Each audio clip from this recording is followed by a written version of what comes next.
DJ Swami.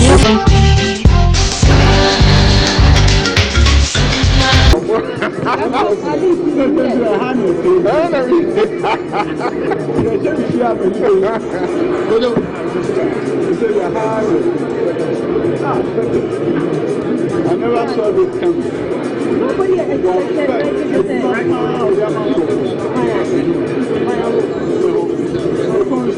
No unemployment. They are waiting. I'm going to make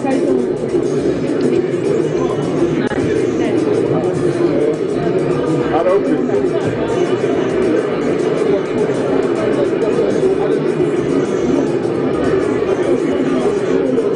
And Ryan, but I don't know. Look at how the president for 12 years.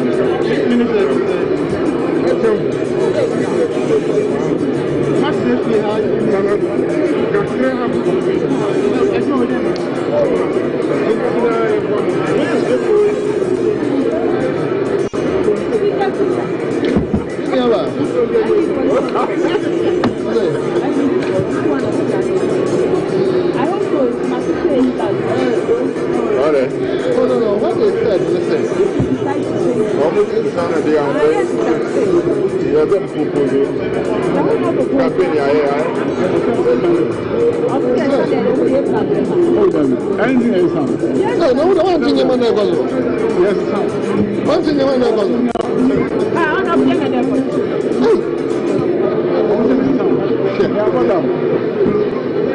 I don't know where you are.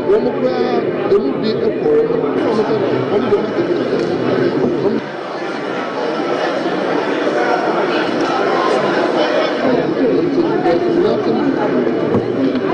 Nothing direct what I'm saying is that but we'll be armed and we'll be armed. And he's very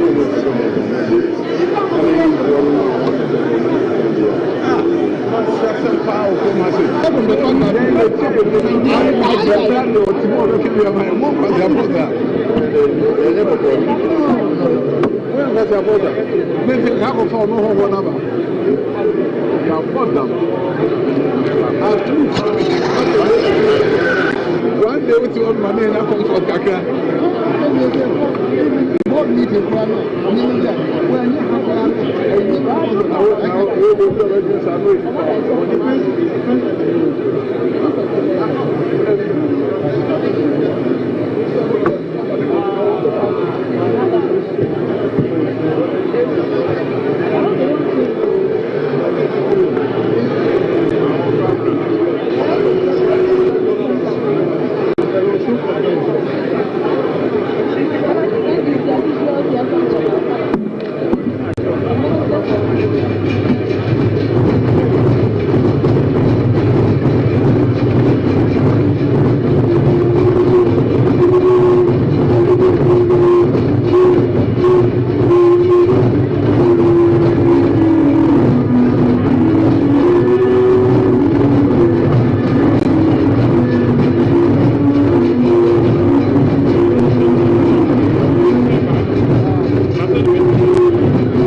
Honorable members,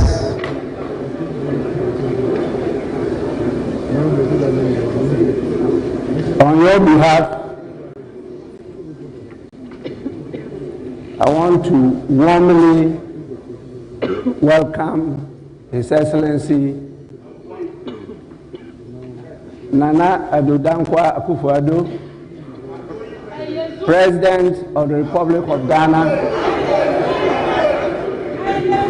and the Commander-in-Chief of the Ghana Armed Forces, to the House.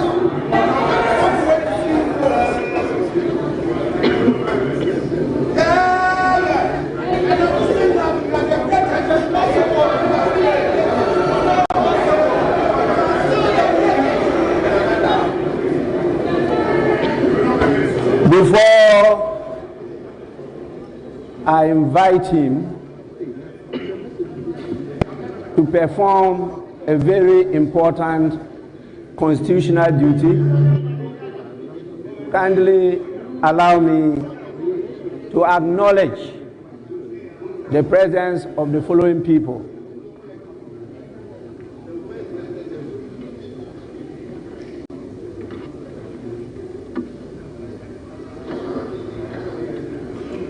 His Excellency, the President,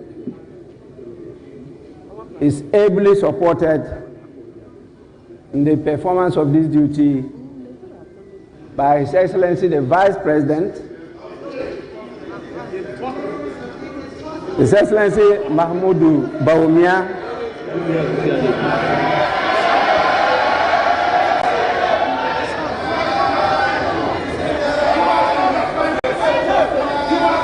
we also have the presence of Her Lordship, the Chief Justice, Justice Gertrude Tukonu,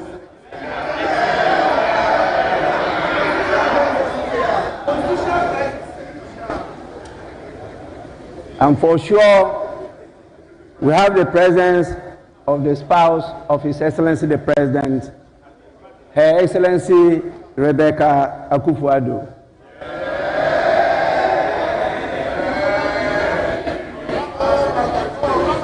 And His Excellency the Vice President is with his better half, the spouse, Her Excellency Samira Bawumia.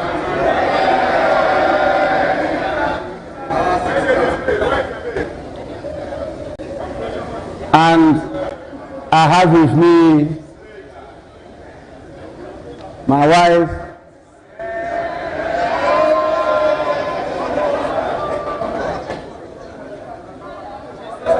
the Left Honorable Madam Alice Ajua Yunus.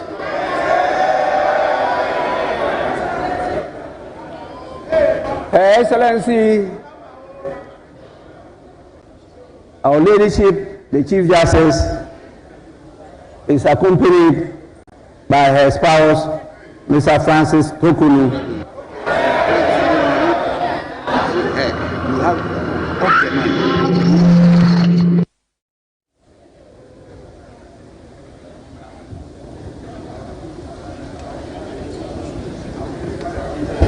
We also have with us the Chief of Staff, Honorable Akusia Frima Osei Opare.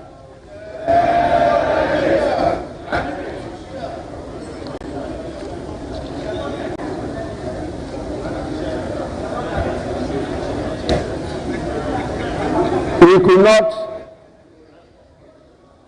be joined by the chairperson of the Council of State, but he is ably represented by our own veteran politician, lawyer, the person of Mr. Sam Okudzeto, Senior Advocate of Ghana.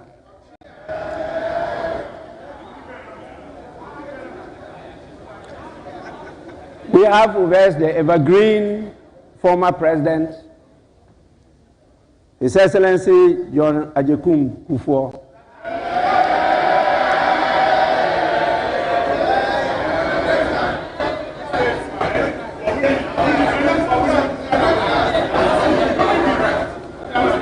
It's very important on your behalf. I thank him for always being with us here in this house. He is always present anytime we have an important function in Parliament. And we are extremely grateful to you, Your Excellency. We also have another very important partner of us. She is always also ever present anytime we have an activity here. I'm referring to Her Excellency, the former First Lady, Nana Konadu Agyeman-Rawlings.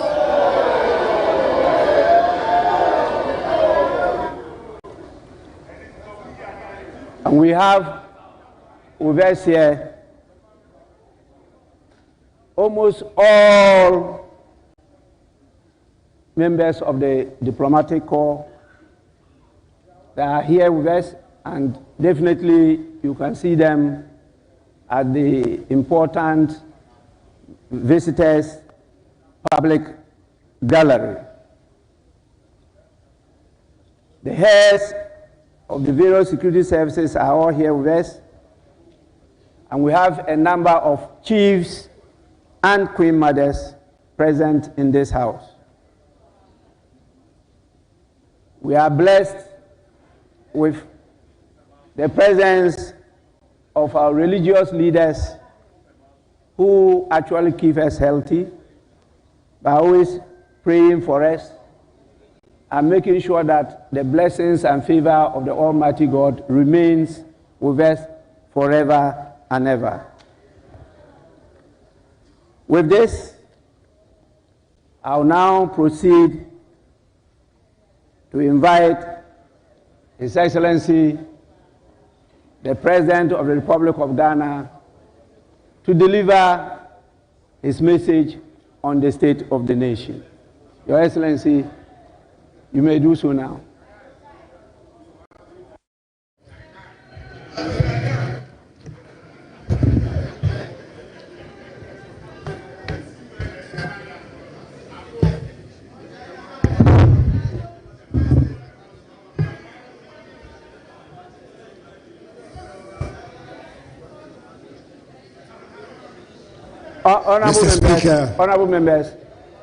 Honorable members, please.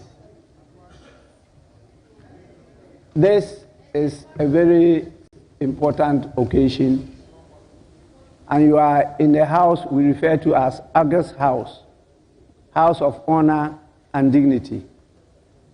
We expect nothing apart from honorable behavior from you, and please, let's listen to His Excellency in absolute silence. I thank all of you for your compliance.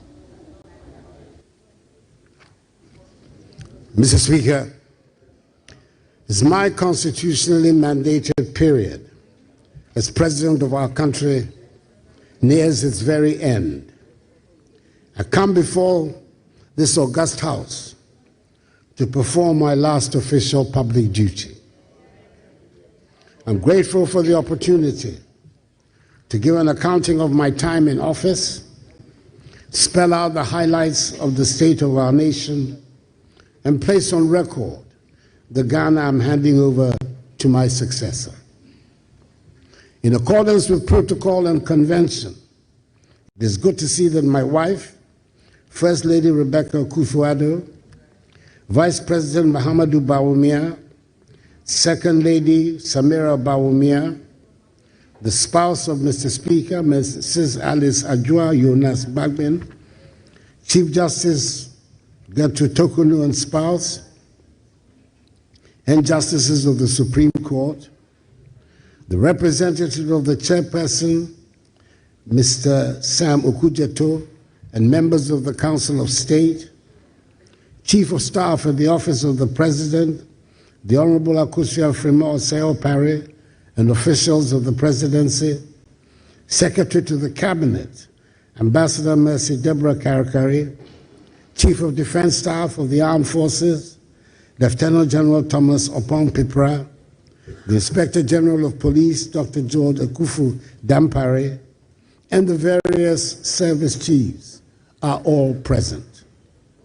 The Speaker, the House is also duly honored by the welcome attendance of the former President of the Republic, John Agyekum Kufuor, former First Lady Nana Konadu Agyeman-Rawlings, and the Dean and members of the Diplomatic Corps. Mr. Speaker, before I commence my message on the state of the nation, I want to put on record that I am deeply saddened by the devastating fire at Kantomanto Market, which took place yesterday, and has left many traders and their livelihoods in ruins. My thoughts and prayers are with those affected, and I extend heartfelt sympathies to the hard-working traders who have lost their goods and investments.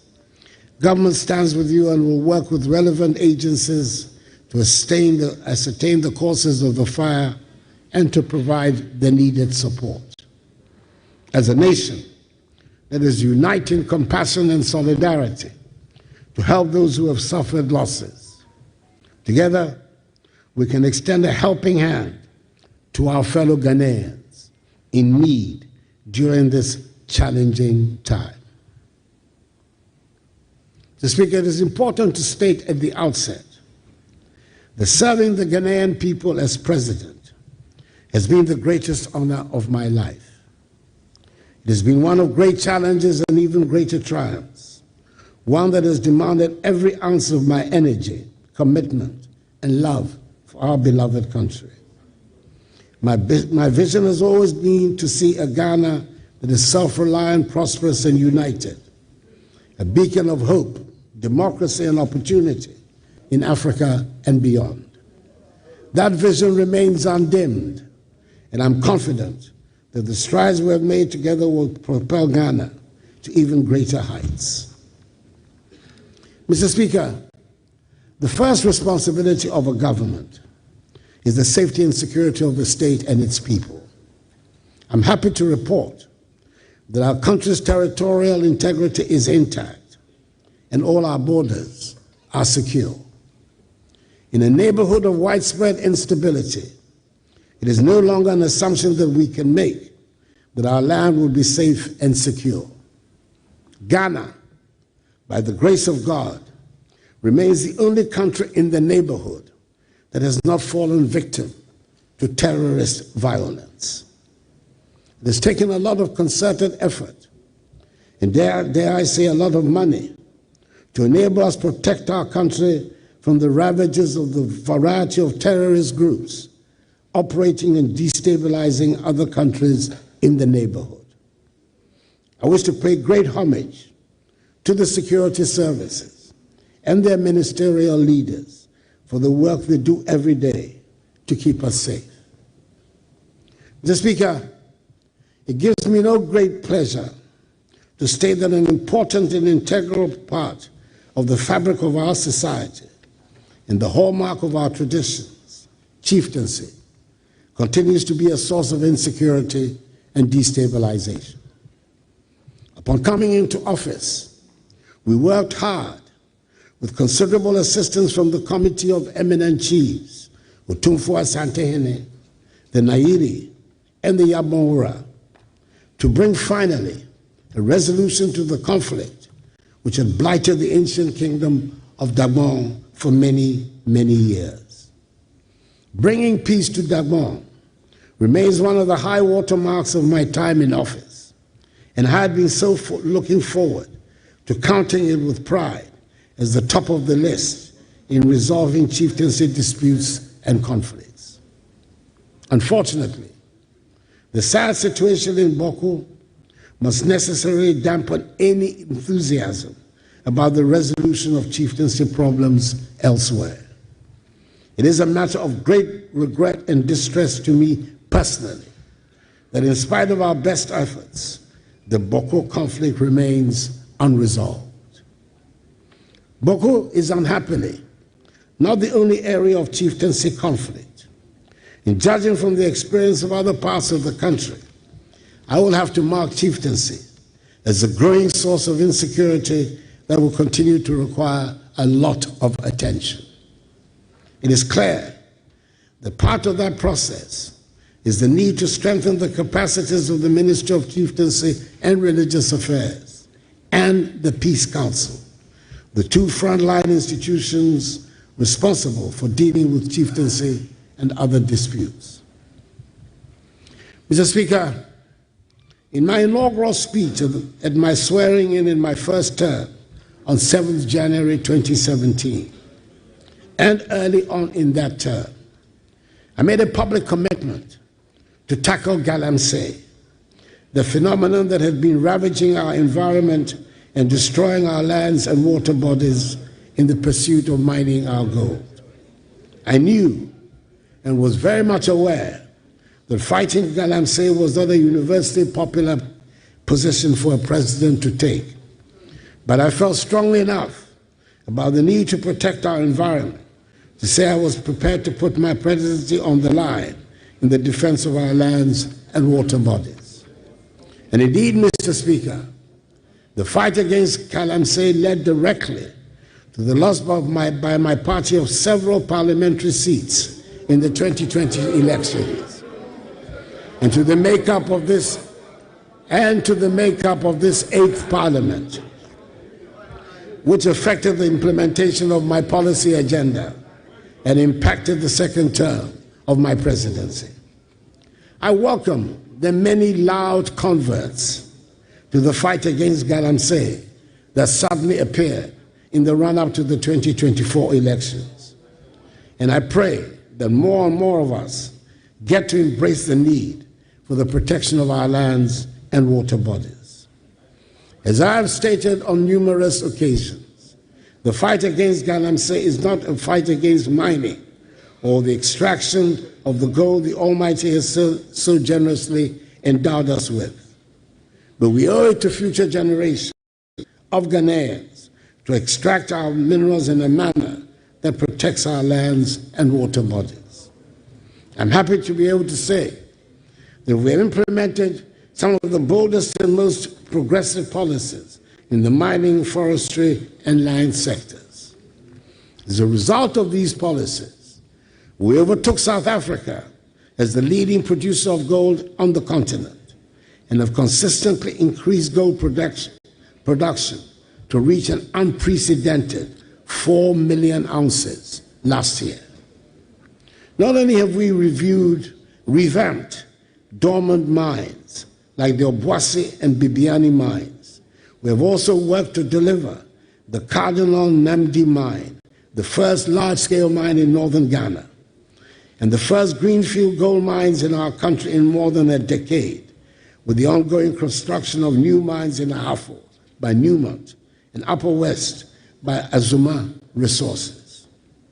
To add value to these volumes of minerals, we have constructed, through a public-private partnership, a 400-kilogram capacity gold refinery here in our country. We have also concluded discussions with the parent company of Ghana Manganese Company Limited for the construction of a $450 million United States dollars manganese refinery at Nsuta.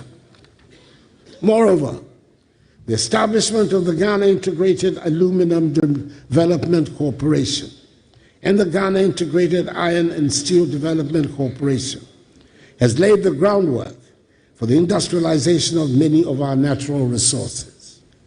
These entities are expected to generate significant revenue, create jobs, and enhance the value addition of our natural wealth.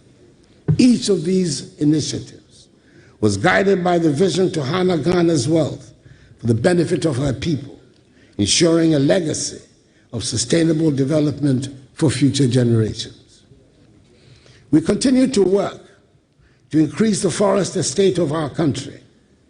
Under the Ghana Forest Plantation Strategy, some 121,000 hectares of degraded forests were cultivated between 2017 and 2023. And under the Green Ghana Project, over 52 million trees have been planted in just 4 years of its implementation. In 2023, Ghana became the second country in Africa and the third in the world to receive results-based payments from the World Bank Carbon Fund for reducing emissions. Under the Ghana Cocoa Red Plus program, we have also completed all the necessary steps under the voluntary partnership agreement with the European Union.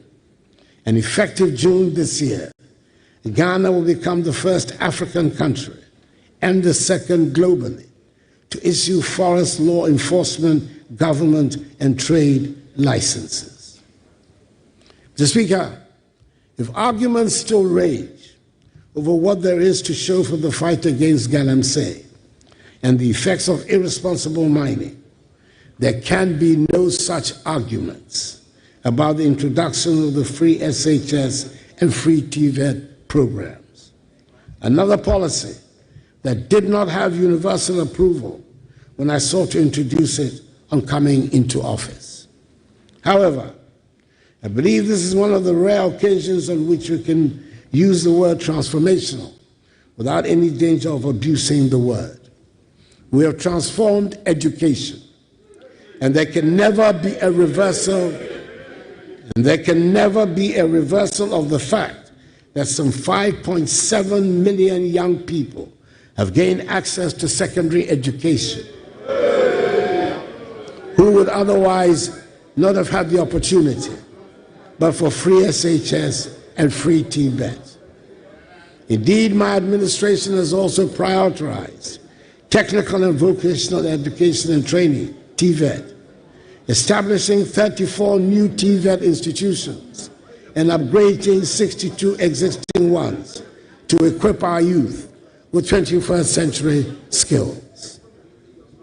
Mr. Speaker, I'm proud that we were brave enough to have started the free SHS policy at the beginning of my first term and resisted the calls for a gradual introduction.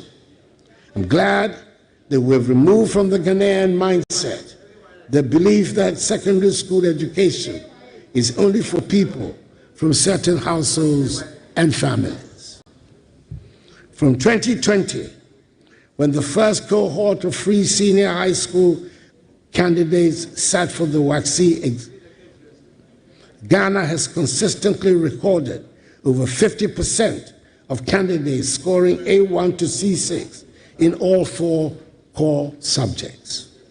This marks a stark improvement compared to the years prior, particularly the period when pass rates in core subjects were largely below 50%.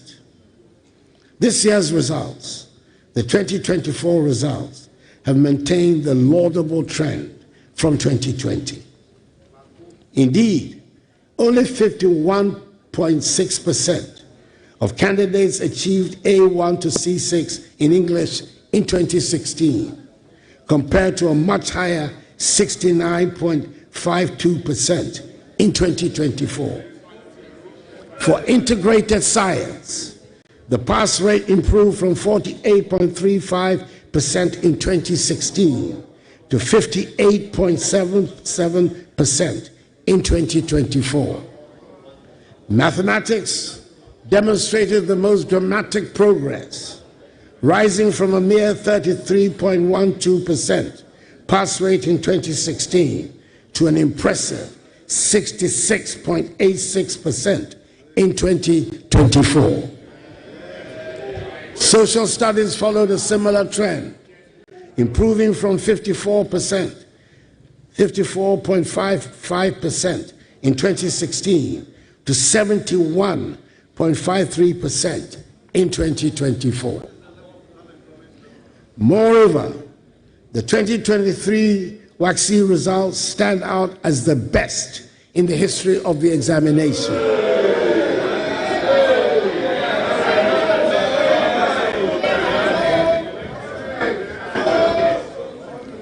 No amount of shouts will displace data.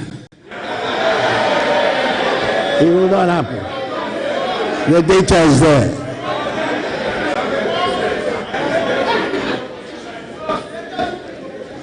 As the best in the history of the examination, with record-breaking performances across all core subjects.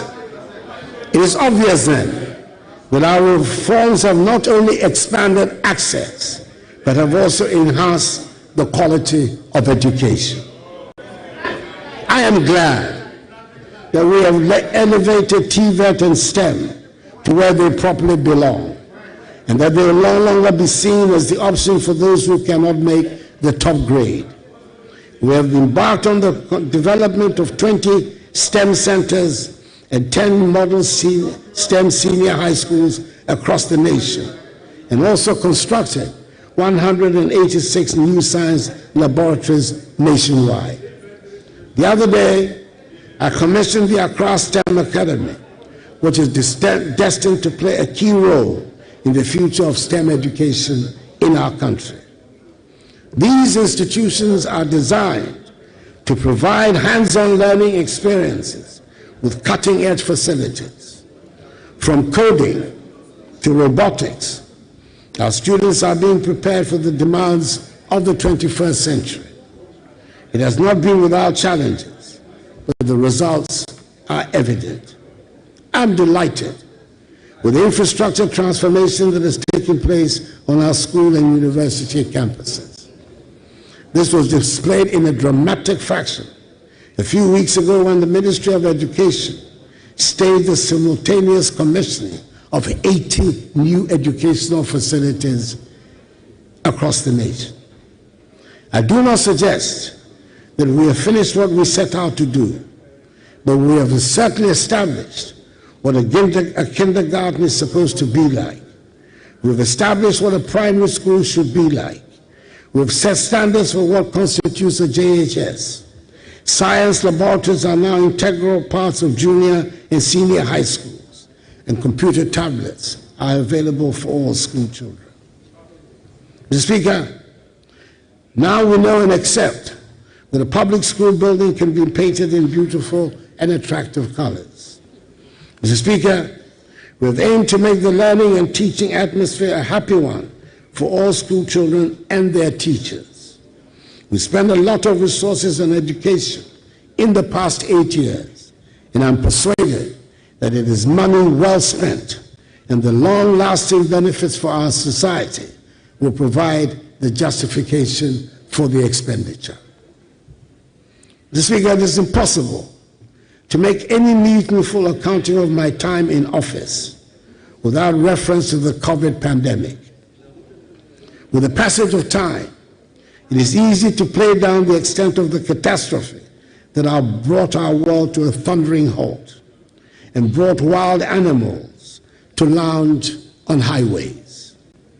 Do we remember that airports around the world were closed, and some 2 years after the formal end of the pandemic, worldwide shipping and cargo freight have not returned to normal?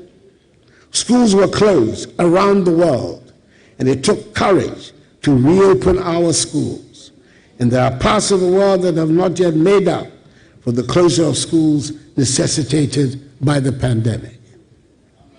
Probably, Mr. Speaker, the most poignant aspect of those times was not the fear that gripped us all, but the fact that we were unable to hold hands or hug each other, and we could not have funerals for our dead. It is worth emphasizing the point that with the help of the Ghanaian people and the guidance of the Almighty, we managed the pandemic in our country to the admiration of the whole world.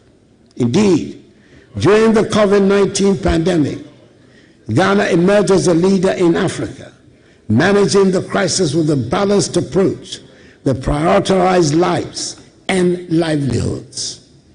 We were among the first countries on the continent to secure vaccines and roll out a comprehensive vaccination program. The establishment of our own vaccine manufacturing facility under the supervision of the National Vaccine Institute, a body created by Act of Parliament in collaboration with international partners, is a testament to our resolve to build resilience in our healthcare system. In the spirit of transparency and accountability, a parliamentary audit was conducted on the accounts relating to COVID-19 expenditures, reflecting my government's attachment to accountability and the effective stewardship of public resources during a time of crisis.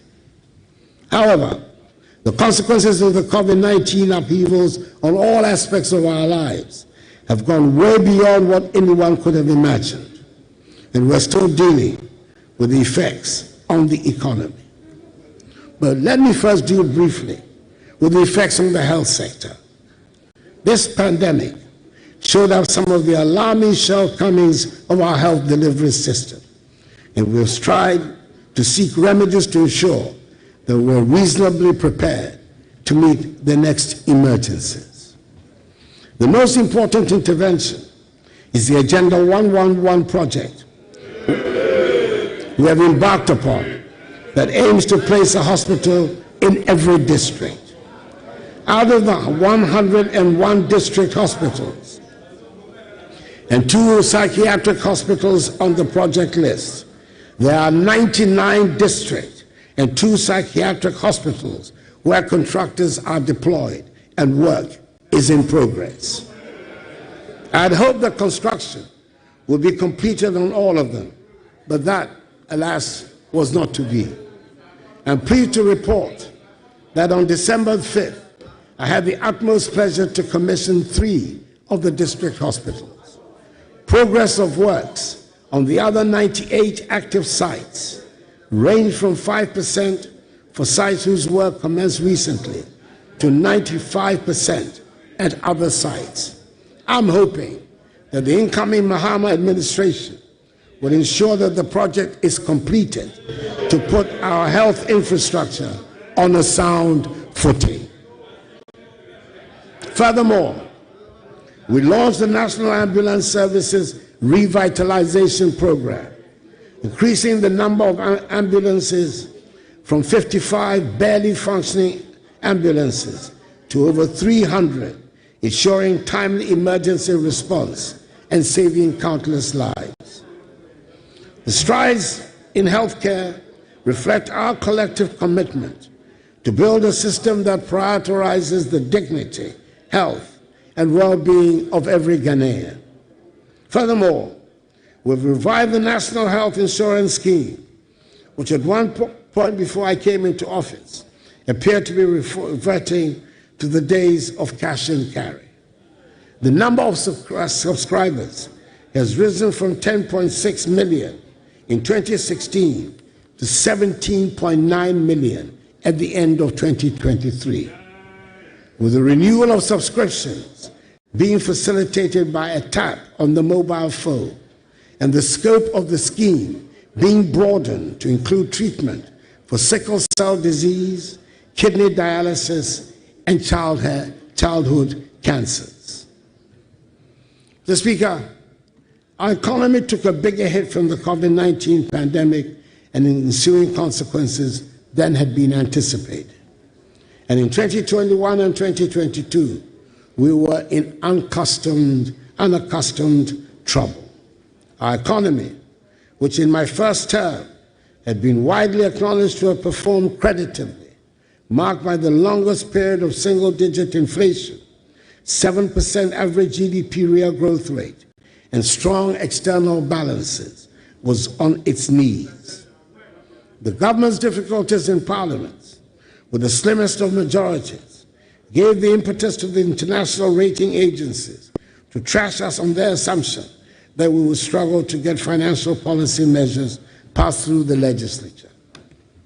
We faced the problems we encountered with equanimity, took a deep breath, and decided to apply for an IMF-supported program, dubbed Post-COVID-19 Program for Economic Growth, PCPEG, in the middle of 2023. The implementation of the program so far has gone well, even as it has been challenging. We have passed successfully through 3 successive reviews of program implementation by the IMF board, with the most recent review approved on 2nd December 2024, leading to the disbursement of $360 million United States dollars. The fund has therefore disbursed a cumulative $1.9 billion United States dollars to date. At the moment, I'm able to say with confidence that the crisis is over, and that the economy has recovered strongly and faster than projected.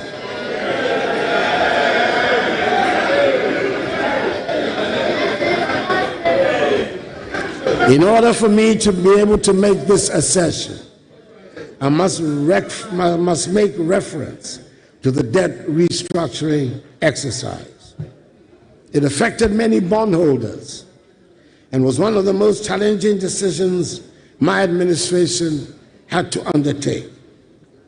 It was not a choice made lightly, as we were acutely aware of the personal and financial hardships it would impose on individuals, families, and institutions across the country. Many citizens had invested their hard-earned savings, and we fully understood the pain and sacrifices this exercise demanded. However, it became evident that without such bold and decisive action, our economy would have faced an even greater crisis with far-reaching consequences for every Ghanaian. This restructuring was essential to address unsustainable debt levels and to create the fiscal space needed to stabilize the economy and lay the groundwork for future growth. It was critical in ensuring that Ghana could meet her financial obligations, regain the confidence of international and domestic investors, and restore our economic credibility. Through the resilience and understanding of the Ghanaian people, coupled with the strategic measures we implemented, we have been able to chart a path towards the recovery that is underway. Today, we're witnessing the positive outcomes of the painful but yet necessary exercise. The economy is rebounding strongly. Our fiscal position is more stable, and our debt sustainability has significantly improved.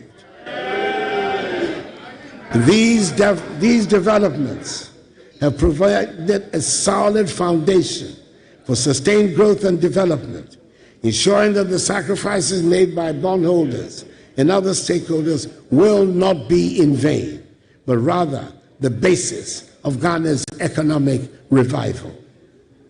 Mr. Speaker, the country is not broke, as some propagandists want us to believe.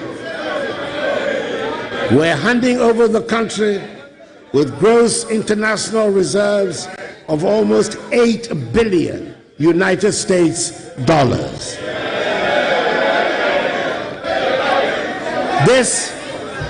This is more than the $6.2 billion United States dollars of gross international reserves my administration inherited in 2017.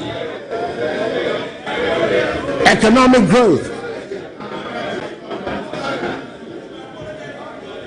The noise will not shut out the statistics. And I intend to put the statistics on the record of Hansard, no matter the amount of noise.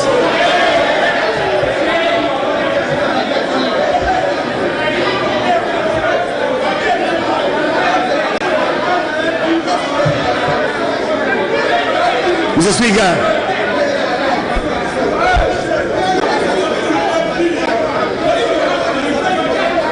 Mr. Speaker, economic growth.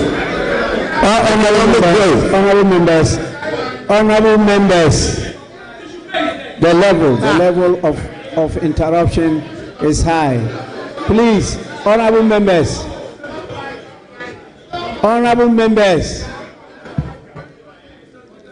His Excellency the President is not out of order. Please.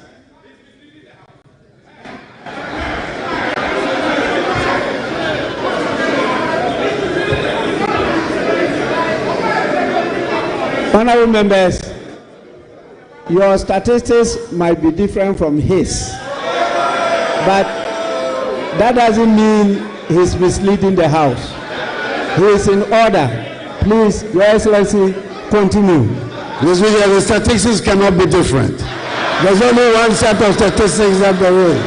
It cannot be different. Your Excellency, truth is indivisible. Truth is indivisible. Is one and one only. Your Excellency, thank you very much. As an accomplished member of Parliament, you are out of order. Thank you.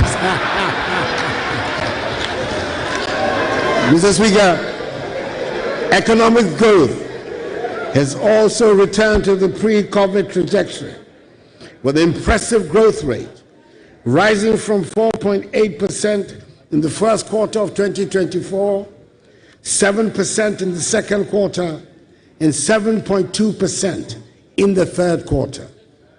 It is projected that this year's growth rate will be 6.3%, significantly higher than the 3.4% my administration inherited in 2017.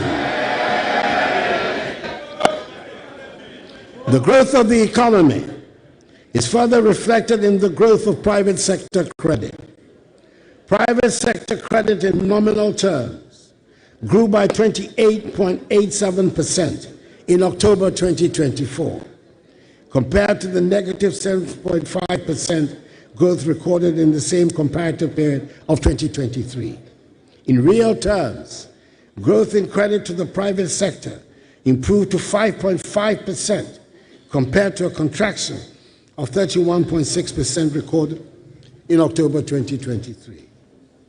It is further reinforced by improved external balances, with the current account balancing improving significantly to a surplus of 2.6% of GDP in the first 9 months of the year, compared to a deficit of 6.6% of GDP in 2016. In much the same way, the trade balance has improved and stands at a surplus of 3.85 billion United States dollars, compared with a deficit of 1.8 billion United States dollars in 2016. Headline inflation, which stood at 23% in November, is still very high, but this is coming down from 54% recorded in December 2022, following the effects of COVID-19 and other global economic pressures. Encouragingly, food prices have also begun to decline, bringing some relief to households and contributing to a reduction in the overall cost of living. Government has implemented significant measures to address the hardships that accompany the economic difficulties. These include increased budgetary allocations towards the school feeding program, the capitation grant, the National Health Insurance Scheme, and the Livelihood Empowered Against Poverty program, LEAP. The stock of public and publicly guaranteed debt increased during the economic difficulties. However, the government is servicing its debts, honoring coupon payments for both domestic bonds and Eurobonds. Moreover, the debt levels are reducing, recording a significant reduction in the debt stock by 46.8 billion Ghana cedis to 761.0 billion Ghana cedis in October 2024 from 807.9 billion Ghana cedis in September 2024. The public debt to GDP ratio, therefore, reduced from 79.2% in September 2024 to 74.6% in October 2024. This is expected to reduce further to 55% of GDP in net present value terms, a level that restores Ghana's debt sustainability. It is hoped that the new government will continue with the policies being implemented to achieve the debt sustainability target.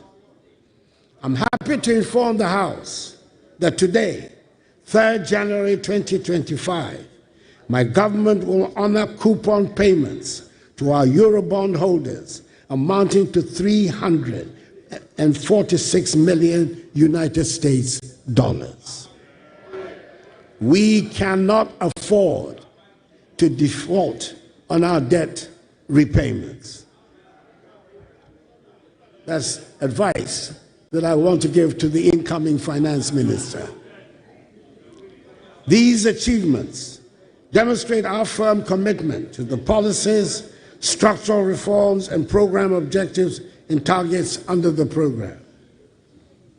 Let me at this juncture state unequivocally that the banking sector cleanup undertaken by my administration was an act of necessity, not of vendetta. It was a bold and decisive intervention to safeguard the strength and integrity of Ghana's financial system. The illegalities and irregularities perpetuated by the affected banks and financial institutions are well documented and indisputable. These practices threaten the very foundation of our banking sector and jeopardize the hard-earned savings of millions of Ghanaians. Our actions ensure that not a single depositor lost their money, an unprecedented achievement in financial crisis management. Today, the results are there for all to see. A more robust, stable, and resilient banking sector capable of driving economic growth and supporting the aspirations of our people.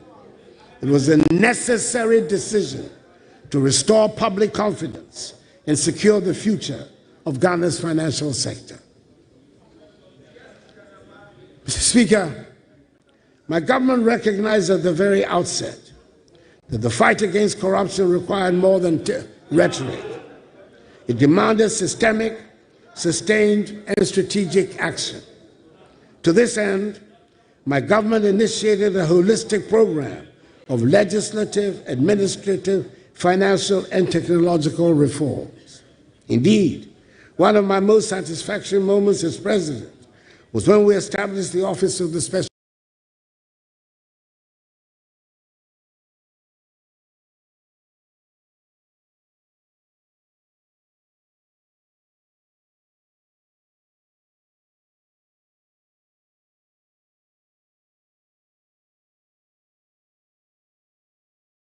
would be above the law.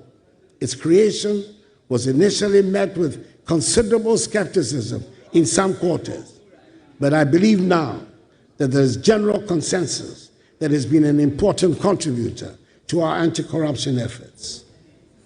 During my first term, we passed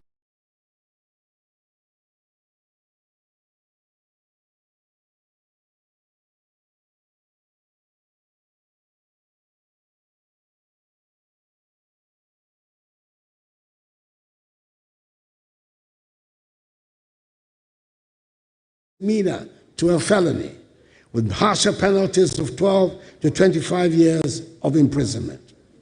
We also enacted key laws such as the Fiscal Responsibility Act, the Revenue Administration Amendment Act, and the Anti-Money Laundering Act, all of which have strengthened our institutional framework to combat corruption and ensure accountability. We ensured that all allegations of corruption leveled against appointees were duly investigated by independent institutions of state, which generally dismiss them as unfounded. Budgetary support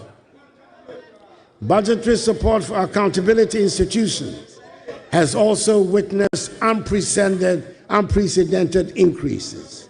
For instance, from 2017 to 2023, SRA's budget increased by 99%, Parliament's by 100%, the Office of the Attorney General by 162%, the Audit Service by 258%, and the police by 274%.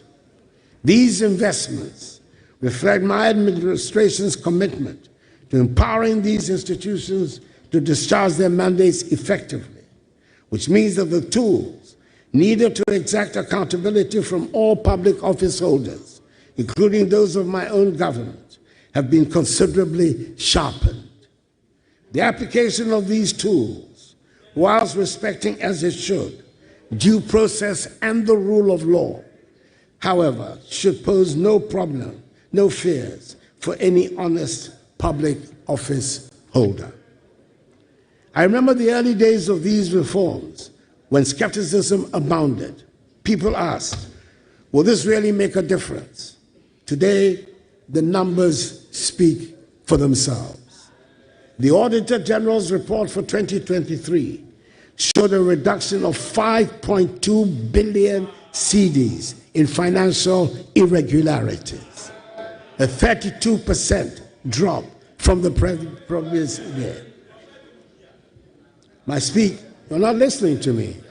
You're not listening to me. I've just explained to you. From the previous year, I just said so. Listen, open your ears and listen to me. Mr. Speaker, my government has undertaken impressive reforms to strengthen Ghana's judiciary, enhancing both capacity and accessibility. Key achievements include addressing court infrastructure challenges with the construction of 100 courthouses, 90 of which have been completed and are operational, making it the biggest single infrastructural intervention for the judiciary in our nation's history. The establishment of the Court of Appeal complex in Kumasi, along with 20 townhouses and a guest house for justices in the northern sector, now enables appeals from 11 regions to be handled locally, reducing delays in justice delivery. Additionally, the implementation of the e-justice system has digitized case management and streamlined processes, solidifying the judiciary's role as a bulwark of Ghana's democracy and development. Moreover, the Law House, a modern facility for the Office of the Attorney General, has now been completed. Mr. Speaker,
Honorable members, please.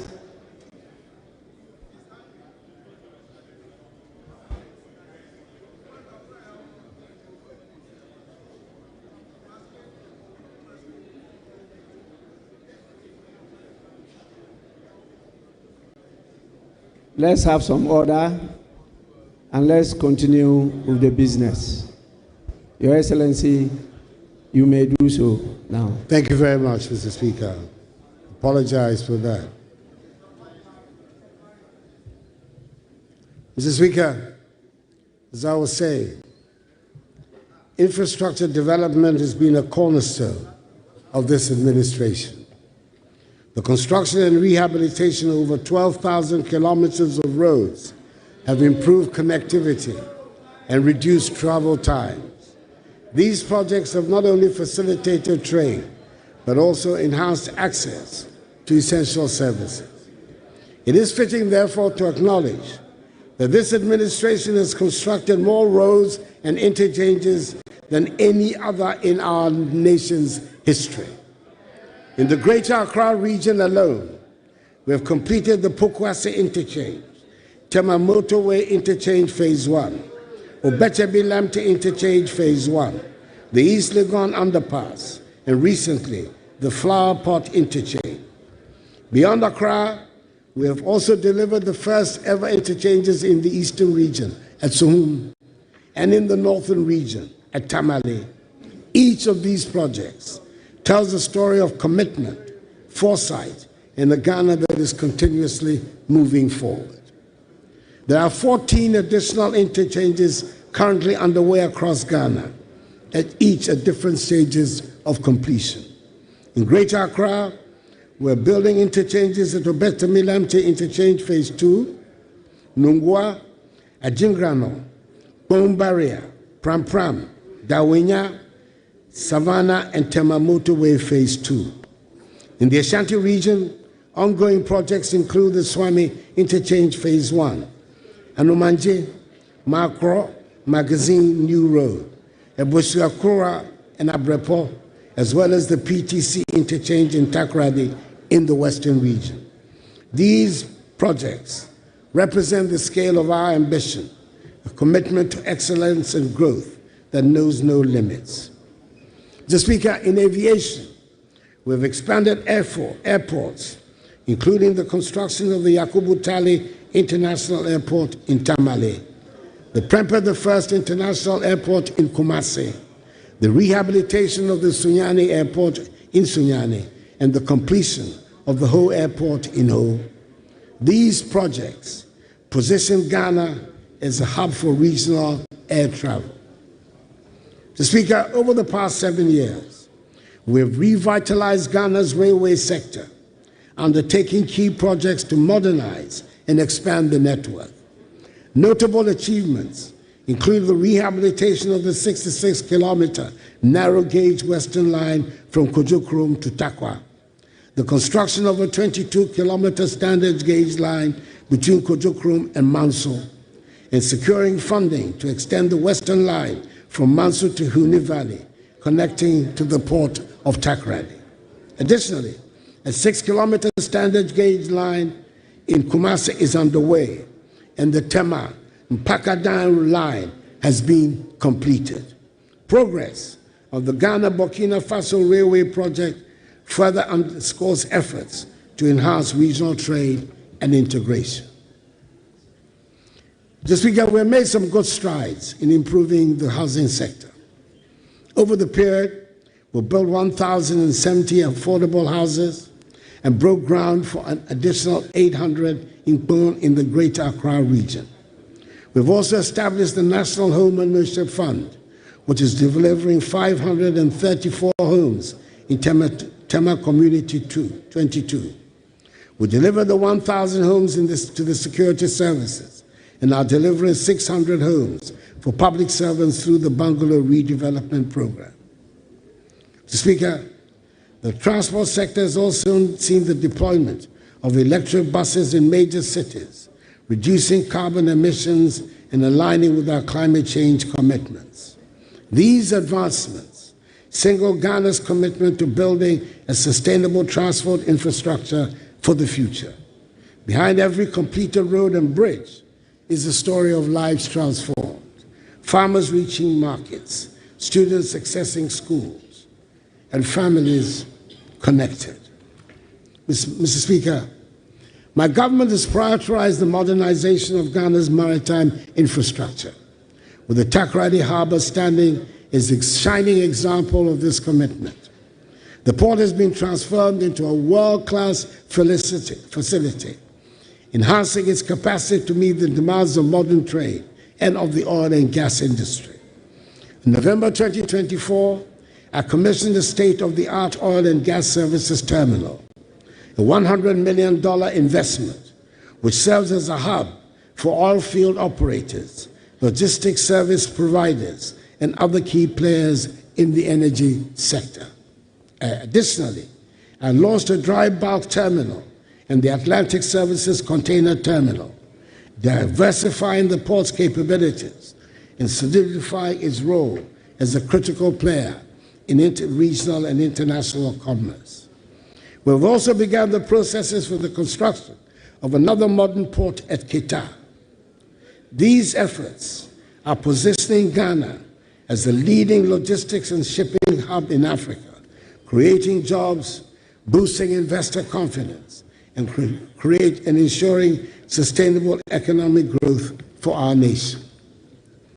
Mr. Speaker, agriculture remains the backbone of our economy, and our investments in this sector have been transformative.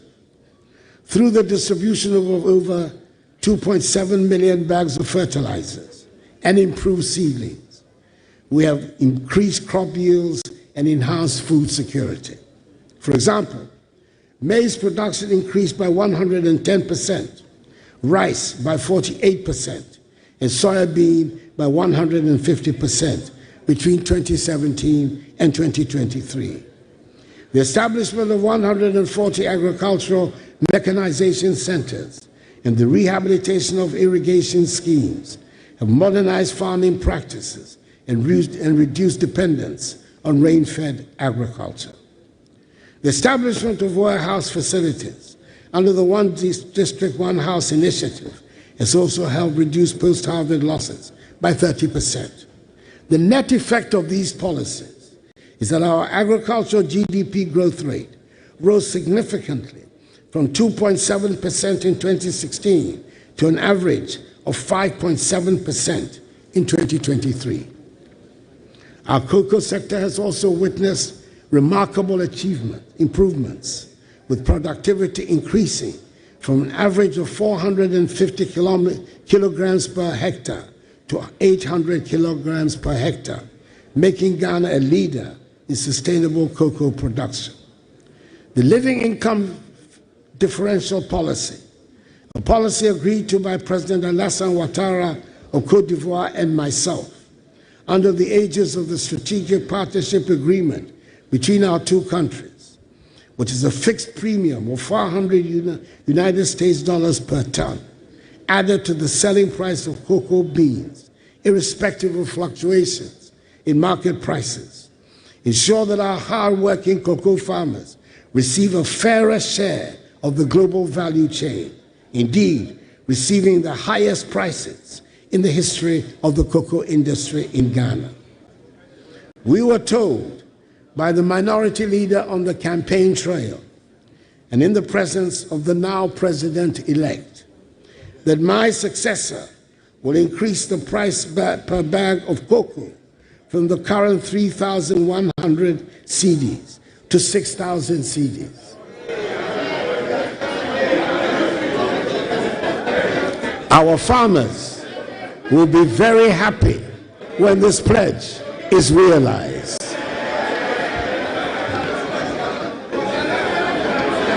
In the fisheries sector, Mr. Speaker, the construction of 12 landing sites and cold storage facilities across the coastal regions, along with the commissioning of the Jamestown Fishing Harbor and the Almina Fishing Harbor, has improved livelihoods and reduced post-harvest losses.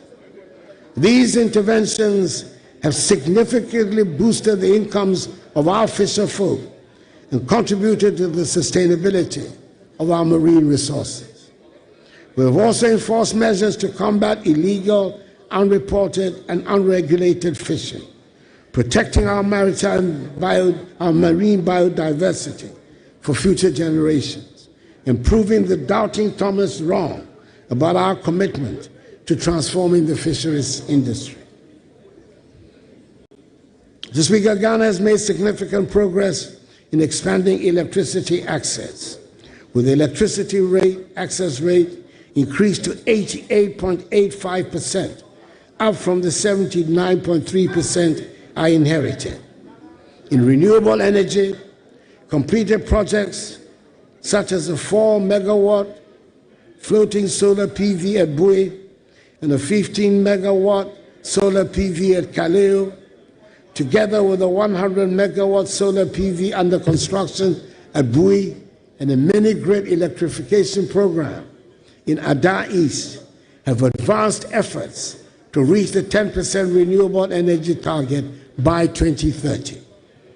Mr. Speaker, it is worth emphasizing that I inherited a nation plagued by doomsday, but I'm very happy to say that I leave office with the lights on.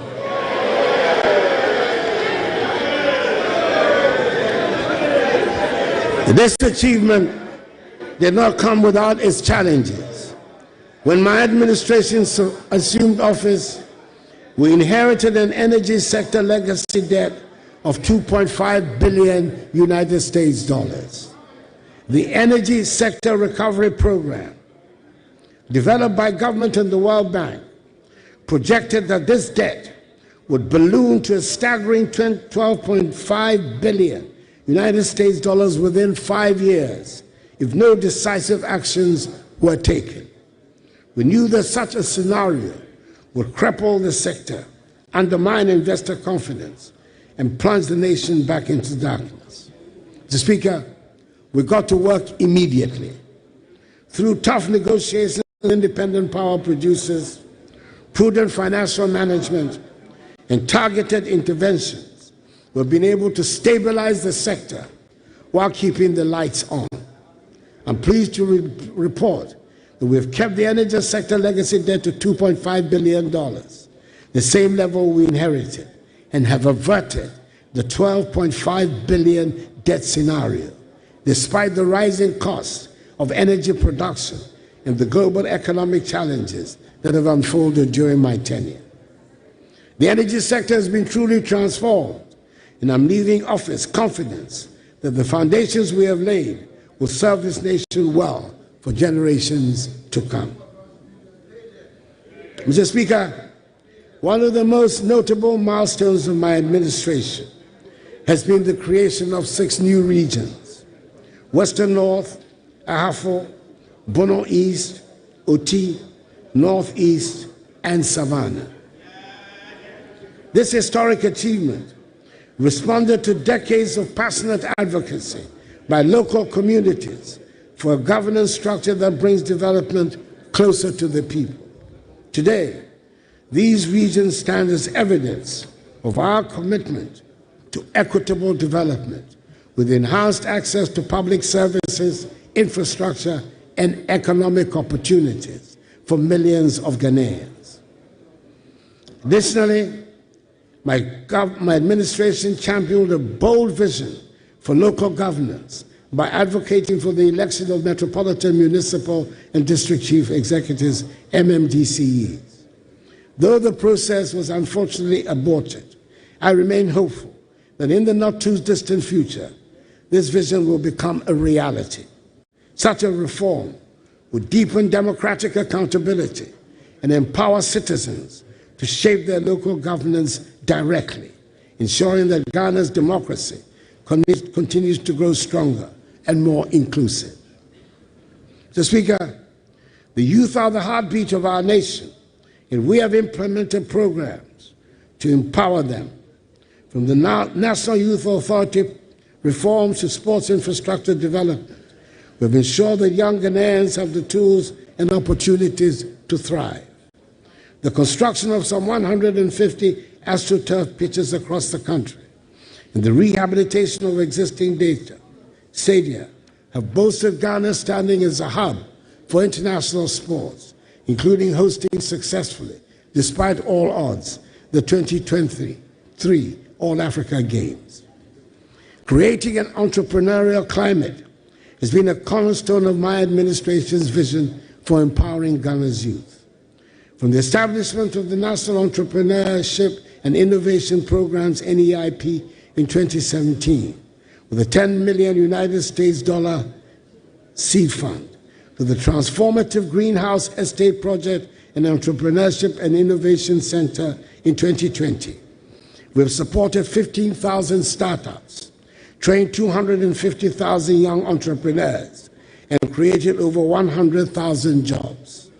Initiatives being implemented by the Ghana Enterprises Agency, GEA, like the Ghana Economic Transformation Program, the Hubs Grant and Acceleration Program, CAPBUS, U-Start, and the Ghana Cares Obantapa Program, have further strengthened this vision, benefiting some 1.6 million Ghanaians and dispersing over 2 billion cedis in loans and grants.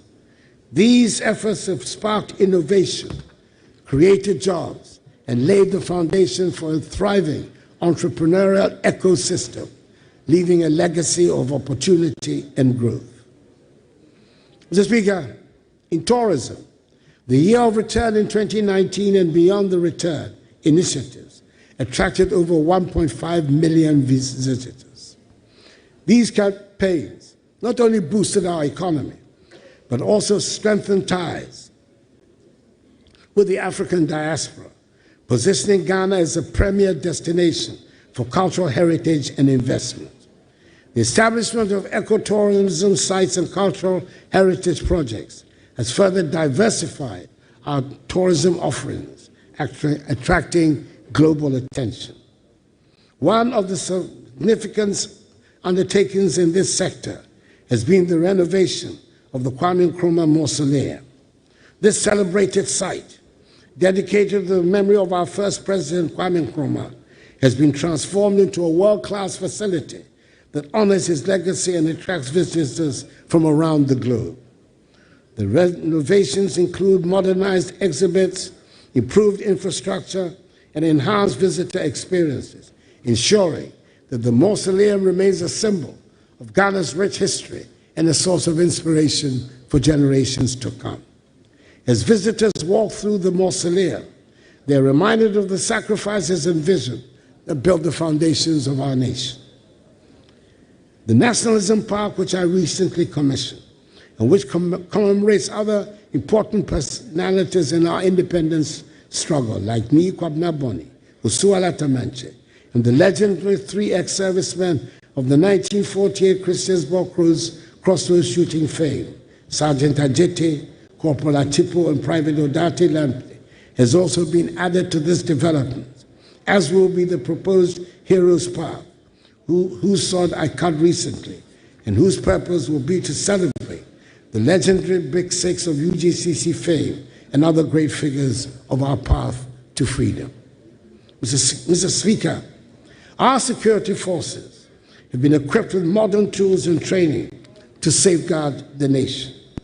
The establishment of forward operating bases, such as the one I commissioned some 2 weeks ago in Ezinlibo, in the Western region, the Barracks Regeneration Project, the equipping of the military and police, with the police receiving helicopters for the first time in our nation's history, the acquisition of advanced surveillance systems, and recruitment of over 10,000 police officers have enhanced our capability to combat threats and maintain peace. The successes of our anti-terrorism programs and cross-border security initiatives reflect our commitment to national and regional safety. In line with our commitment to aligning with international military norms and enhancing the authority of our top military officials, I'm pleased, as Commander-in-Chief of the Armed Forces, to announce the elevation of the Chief of the Defense Staff, CDS, to the rank of General, and the Chiefs of Staff, the Chiefs of Army Staff, Navy Staff, Air Force, and the Chief of Staff at the General Headquarters to the rank of Lieutenant General or its equivalent. These promotions, alongside our successes in anti-terrorism programs and cross-border security initiatives, position Ghana as a serious player in defense and bolster our international partnerships in peacekeeping and security. In communications, the digitization of public services, including the Ghana card, mobile money interoperability, and e-services, has transformed service delivery. These initiatives have positioned Ghana as a leader in digital transformation on the continent, with over 18 million Ghanaians enrolled in the National Identification System. The expansion of broadband connectivity to rural areas has bridged the digital divide, ensuring inclusive access to the opportunities of the digital economy. Every citizen's ability to engage with technology is a testament to our shared belief in progress and innovation. Mr. Speaker, we have tried to make real many of the slogans that have dominated our public discourse since independence. I'm proud to have approved visa-free travel to Ghana for all African passport holders with effect from the beginning of this year. This is the logical next step to the African Continental Free Trade Area and the workings of the largest trading bloc in the world. All these are essential elements to the realization of the AU's Agenda 2063, which envisages an integrated and connected Africa by 2063. Mr. Speaker, I'm thrilled to state that under my leadership, Ghana has made significant strides in foreign policy, cementing our place as a respected voice on the African and global stage. It was during my tenure that Accra was unanimously chosen by the authority of heads of state and government of the African Union to host the Secretariat of the AFCFTA, a crucial phase in Africa's journey towards economic integration. We also secured Accra as hostess of the Climate Vulnerable Forum Secretariat, a grouping of 56 countries, reaffirming Ghana's commitment to leading the fight against climate change for vulnerable nations. As chair of ECOWAS for 2 successive terms, I had the privilege of guiding our region through challenges of political instability and economic recovery.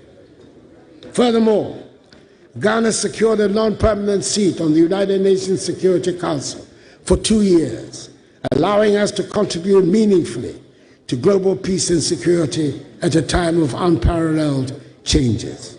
Indeed, it was Ghana that led the Security Council to adopt Security Council Resolution 2667, which provides for the United Nations to pay from assessed contributions 75% of expenses of UN peacekeeping operations in Africa, a matter that had been in controversy and unresolved for several years. Additionally, Ghana witnessed a moment of immense pride when Shirley Ayoko Botchwey, a distinguished Ghanaian, was elected as Secretary General of the Commonwealth. The first time a Ghanaian and an African woman has held this esteemed position. I hope the House will join me to extend hearty congratulations to our Foreign Minister, Honorable Shirley Ayoko Botchwey.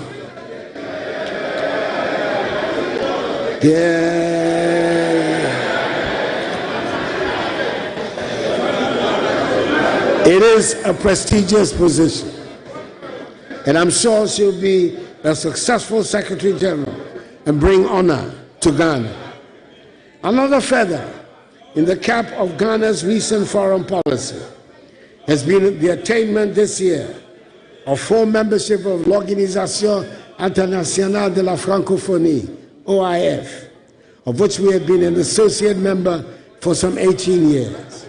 Our country, one of the few to be full members of both the Commonwealth of Nations and La Francophonie, has the opportunity to play a constructive role as a bridge between the Anglophone and Francophone worlds, particularly in Africa, enhancing our influence. These milestones reflect my administration's dedication to advancing Ghana's interests and strengthening our standing in the international community. Mr. Speaker, there is a subject that continues to attract a lot of public discussion, and that is the call by some for a review of the 1992 Constitution, under which we have operated in this Fourth Republic for the past 32 years.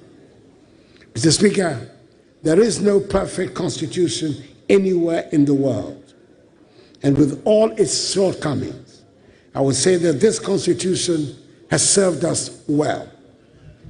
It has provided the platform for the longest period of uninterrupted, stable, constitutional democratic governance in our history. A constitution does not cure the irritations of the democratic process.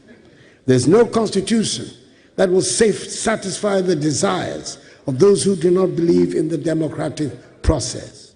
I would suggest that in the approach to the calls for a constitutional review, we should be guided by the old saying, festine lente, the Latin adage for hasten slowly. In this spirit, I'll be forwarding the document prepared and submitted to me by the Constitution Review Consultative Committee on proposals for the review of the Constitution, along with the concerns and suggestions raised, to the President-elect for his consideration as he prepares to assume the responsibilities of leadership. Mr. Speaker, elections are the main planks of the democratic structure. We have just had the 9th set of elections since 1992.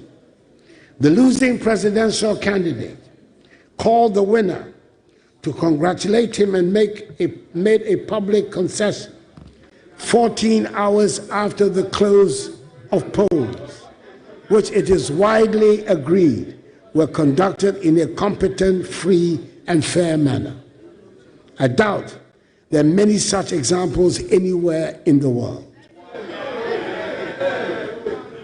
Yes, we should condemn the outbreaks of violence that followed, and the assumption some had that because a presidential candidate had conceded defeat, the winning party should feel emboldened to cause mayhem. It appeared at one stage that the outbursts of violence would overwhelm the police, who, in my view, need to re-examine rapidly their methods for containing such incidents in the future. I say so without prejudice to the excellent job they did in supervising the electoral process itself. I'm hoping that we will soon reach the stage where the unnecessary tensions that are simulated to accompany our elections will disappear, and elections will become simply something that we do, and do without a fuss and with flair. The efficient, praiseworthy manner in which the Jean Mensa-led Electoral Commission has conducted the past two elections of 2020 and 2024, despite their challenges, is a significant contribution to this end. Mr. Speaker, I would like to take the opportunity of this august podium to congratulate again my friend, with whom I came into Parliament together for the first time in 1997, President-elect John Dramani Mahama.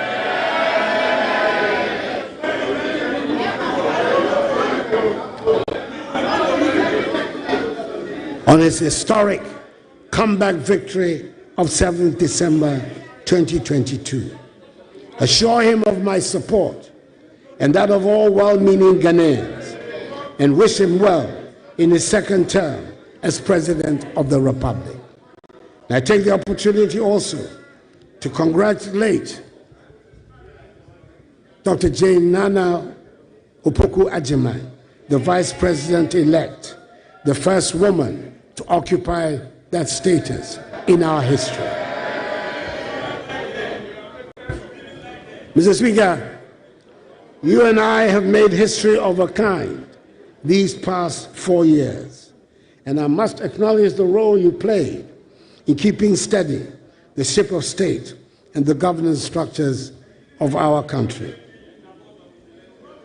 This was the first time the executive has to deal with not just a parliament with the slimest of majorities, but with a speaker from the opposition party.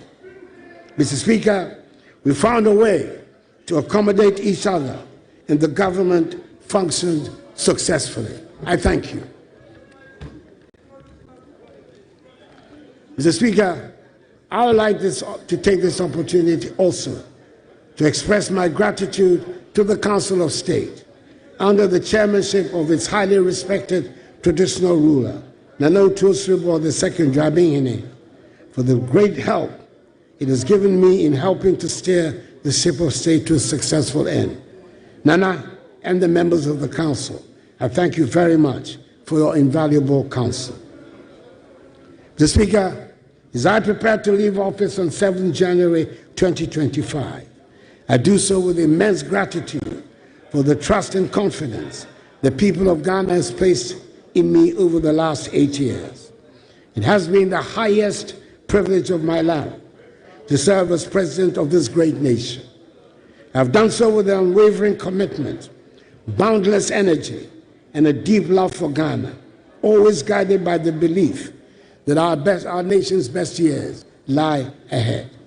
Together we have weathered storms, celebrated victories, and laid the foundation for a brighter, more prosperous future. Reflecting on this journey, I'm filled with pride for what we have accomplished, from the transformative policies in education and healthcare, to the strides in agriculture, digitalization, energy, governance, infrastructure, industry, and trade. These achievements are not mine alone. They also belong to every Ghanaian who has contributed to the collective effort of nation building. We have demonstrated that through unity, resilience, and determination, we can overcome even the greatest challenges. I'm confident that the progress we have made will inspire future generations to dream bigger, aim higher, and achieve more for our beloved Ghana. Mr. Speaker, as I take my final vow, I do so in the certain knowledge that our nation will go from strength to strength, and that freedom and justice has taken hold forever in our body politic. Mr. Speaker, I'm happy to hand over a Ghana that is safe, secure, united, and firmly rooted in her attachment to democratic principles and respect for the rule of law. A nation that continues to shine is a beacon of peace and stability in an often troubled Africa and an uncertain world. I leave behind a Ghana that is thriving, one that has navigated significant global challenges with remarkable tenacity, whose economy is steadily rebounding, and whose institutions are operating effectively. It is a Ghana where the youth are being empowered with opportunities to channel their energies into meaningful and productive endeavors, where the arts are beginning to flourish, and where the elderly can grow old in safety and dignity, and continue to make meaningful contributions to society. I leave behind, Mr. Speaker, a Ghana that is working. Mr. Speaker, honorable members, I thank you for your attention.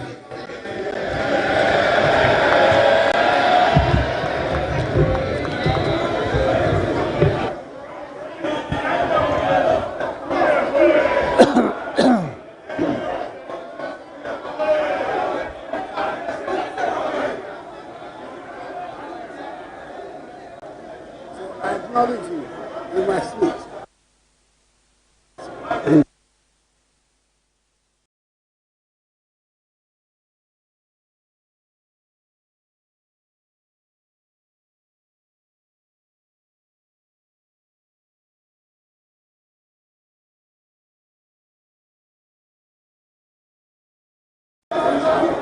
Where is the clock?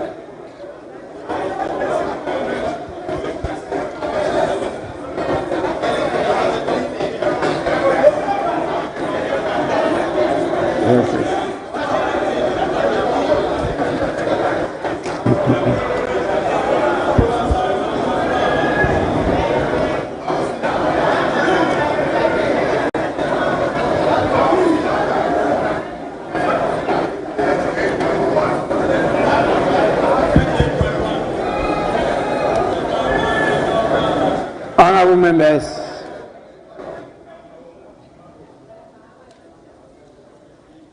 on your behalf,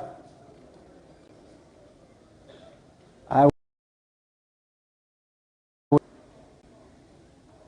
convey the gratitude of the Parliament of Ghana to His Excellency the President for the message.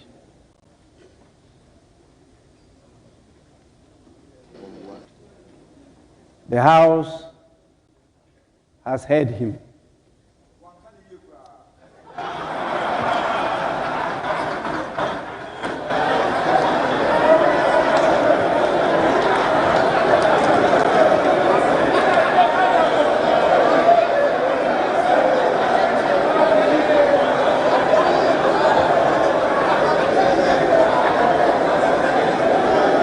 Honorable members,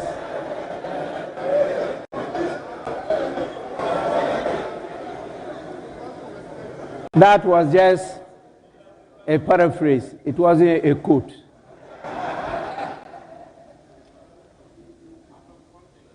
The quote is, "Minkani ye kra."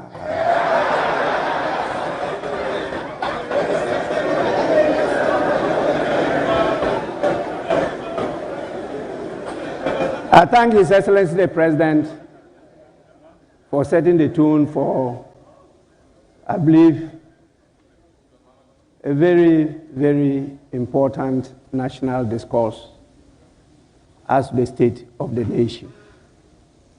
And we do this with the core principle of unity in diversity. Democracy is about disagreeing to agree. And we are grateful that Ghanaians and all of you have committed yourself to this concept of multi-party democracy.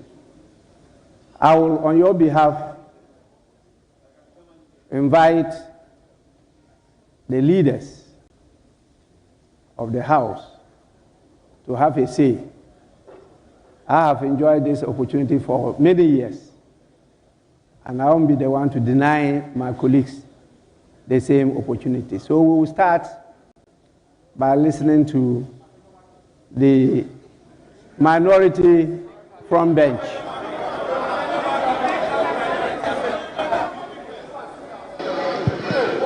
Thank you, Right Honourable Speaker.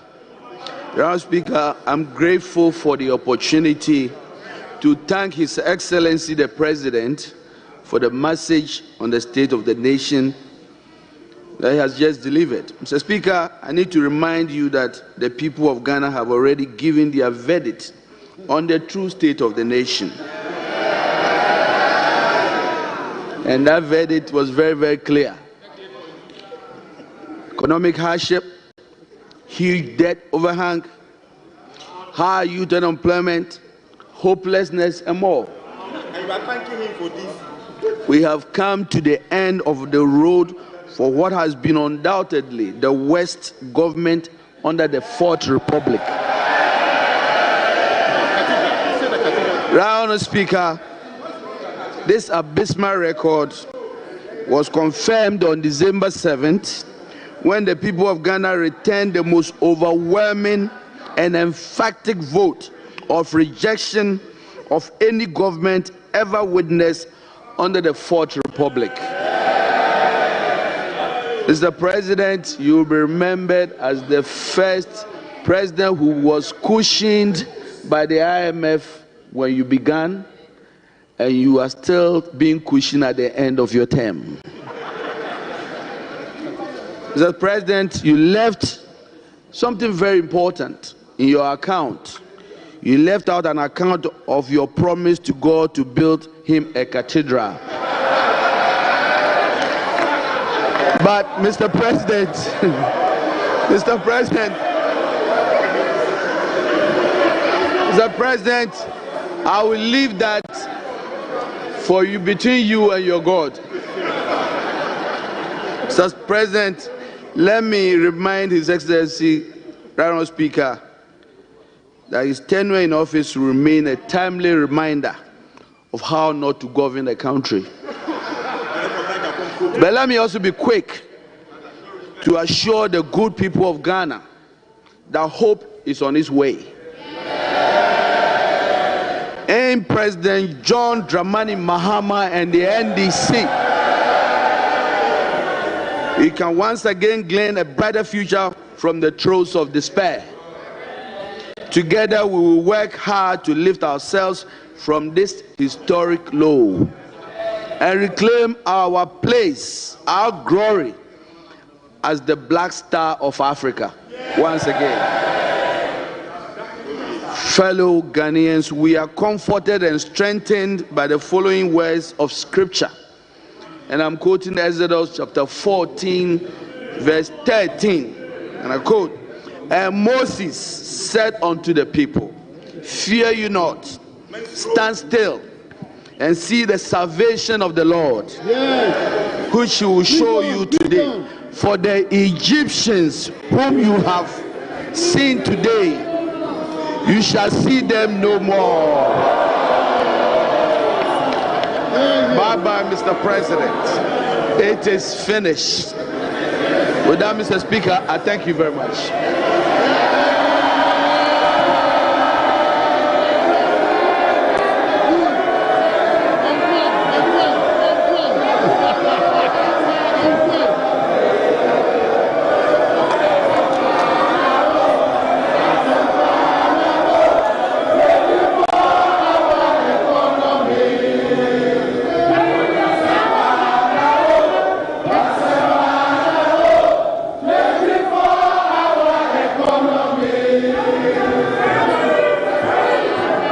Honourable members,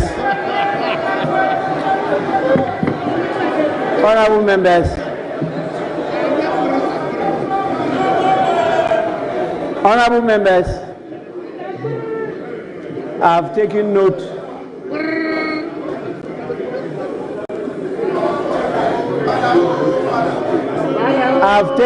of all those who were on their feet. and what they said. But it's now time for me to invite the majority leader, the leader of the House, to have a say.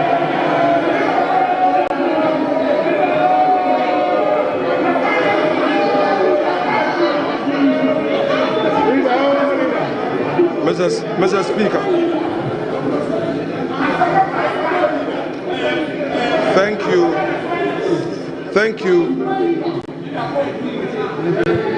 thank you for the opportunity to say a few words in response to the statement on the state of the nation delivered by His Excellency the President.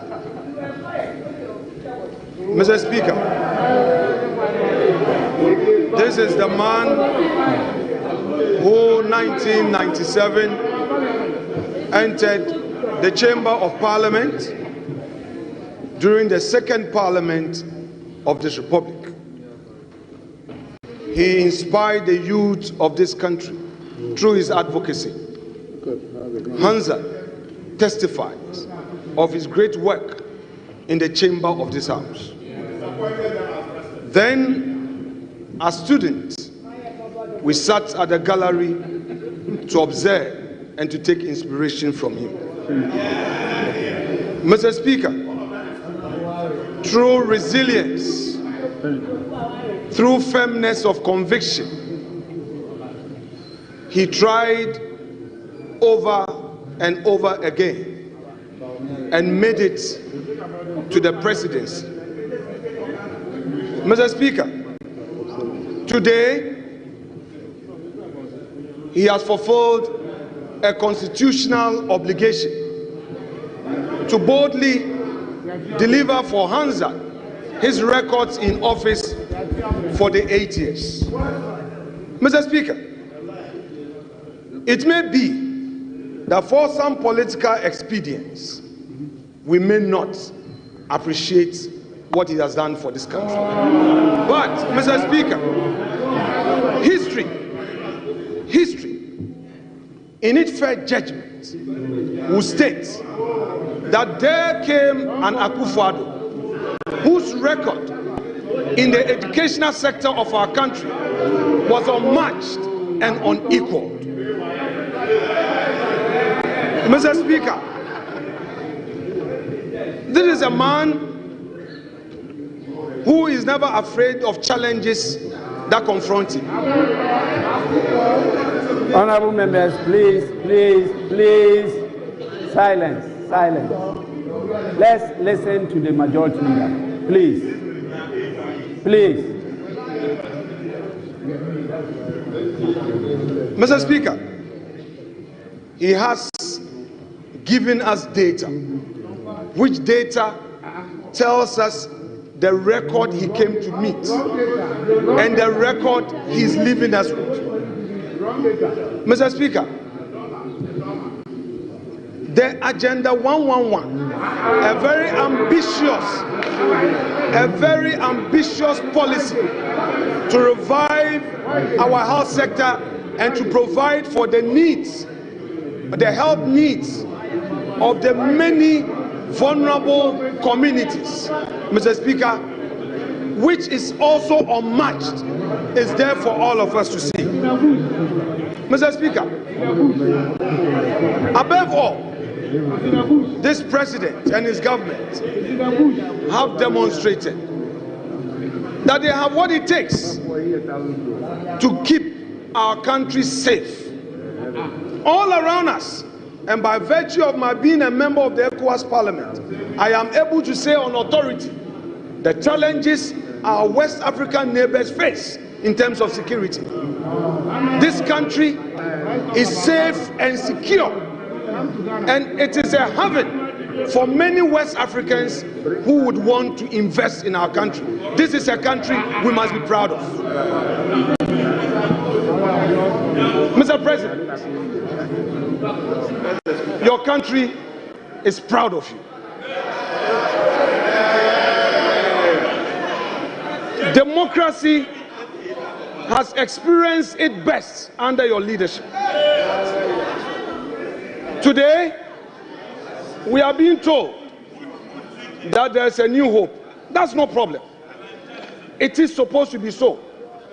But soon, we will see the true colors of the umbrella. Yeah. So, Mr. Speaker, I would want to say to my colleagues that you are yet to take over. We would be watching you for the next 4 years. And if indeed you have transformed, we will see with our naked eyes. This is a government that came into office and faced major challenge which confronted the world all over, but demonstrated resilience. This is a government that ensured that in spite of the COVID, all government sector workers were paid. This is a government that kept the lights on. This is a government that ensured that over 5.7 million Ghanaians had access to education. And Mr. Speaker, I would want to relate to this issue of free SHS. It took the grace of God for me to complete secondary education because my mom could not afford, my stepdad could not afford. It took the grace of God. And I know there were many Ghanaians who could not afford free SHS and because could not afford secondary education and had to stay at home. We know in our communities today, all those who could not get free SHS benefited from it when Akufo-Addo assumed office. Mr. Speaker, TVET was also implemented for those who are placed at the lowest ebb of fortune's wheel to also get advantage of getting technical education. This is it.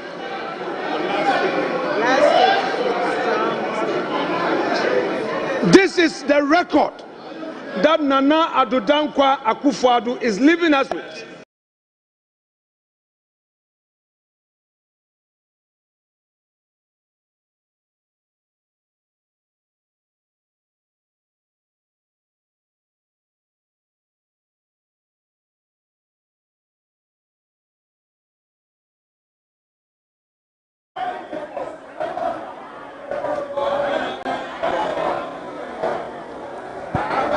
Honorable members, honorable members,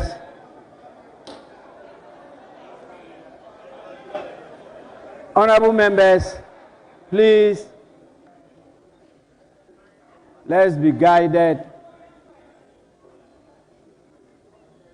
by the lessons of the wise saying that if you want to go fast, you go alone. But if you want to go further, you go together.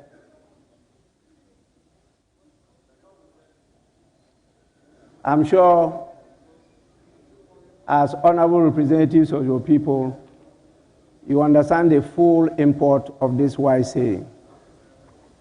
With this, honorable members, once again, let me thank all of you for creating a conducive environment and for assisting me to host His Excellency, the President of the Republic of Ghana and the Commander-in-Chief of the Ghana Armed Forces, His Excellency Nana Addo Dankwa Akufo-Addo.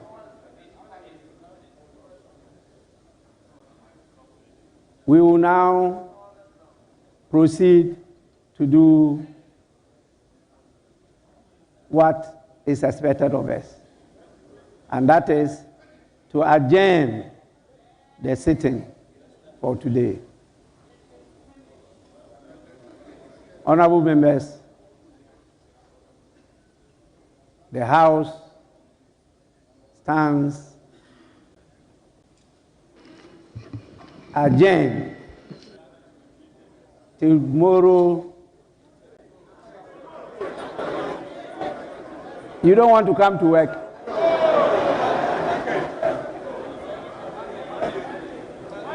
Oh. Actually, we don't have time. And so I wanted you to come for us to do something tomorrow. But if you say you are available only on Monday, you prefer tomorrow. Monday.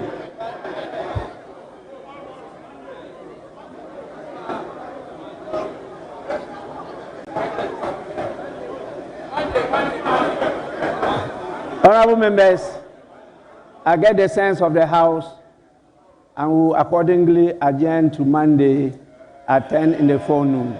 The House is accordingly adjourned.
You will go around with him.